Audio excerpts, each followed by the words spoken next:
বাংলাদেশ একটি নদীমাতৃক দেশ, যার বিস্তৃত উপকূলীয় অঞ্চল দীর্ঘদিন ধরেই প্রকৃতির নানা প্রতিকূলতার মুখোমুখি।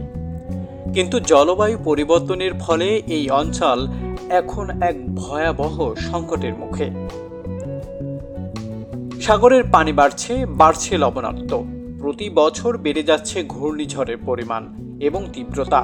2007 সালে সিডর এবং 2009 সালে এই দুর্যোগগুলো কেবল শুরু মাত্র।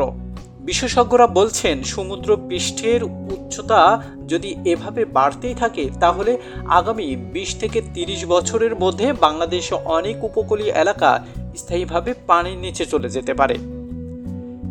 এ লবণাক্ততা শুধু মাটির অনুর্বর করে তুলছে না, বরং পানি সংকটও তৈরি করছে। সুপেয় পানির জন্য নারীরা প্রতিদিন মাইলের পর মাইল হেঁটে দূর থেকে পানি আনছেন। মৎস্য কৃষি এই অঞ্চলের প্রধান জীবিকা, কিন্তু জলবায়ুর বিরূপ প্রভাবের কারণে এই দুটো খাতই মারাত্মক ধস নেমেছে। জলবায়ু উদ্বাস্তু এটা এখন আর কোনো ভবিষ্যতের ভয় নয়, এটা এখানকার বাস্তবতা। হাজার হাজার মানুষ বাধ্য হয়ে উপকূল ছেড়ে শহরমুখী হচ্ছে।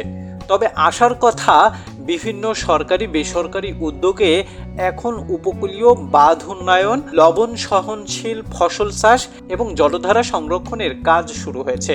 বিশ্বব্যাপী কার্বন নিঃসরণ কমানো না গেলে এসব ছোট ছোট উদ্যোগ হয়তো যথেষ্ট হবে না। এখন প্রয়োজন একটি সম্মিলিত উদ্যোগ, যাতে বাংলাদেশে এই সংকটজনক উপকূল বাঁচে, মানুষ বাঁচে। বাংলাদেশের জলবায়ু পরিবর্তনের দায়ভার বহন করছে, যদিও এর জন্য দায়ী নয়। তাই সময় এখন সচেতন হওয়ার, নিজেদের ভূমিকা ঠিক করার। উপকূল রক্ষায় আমাদেরই এগিয়ে আসতে হবে।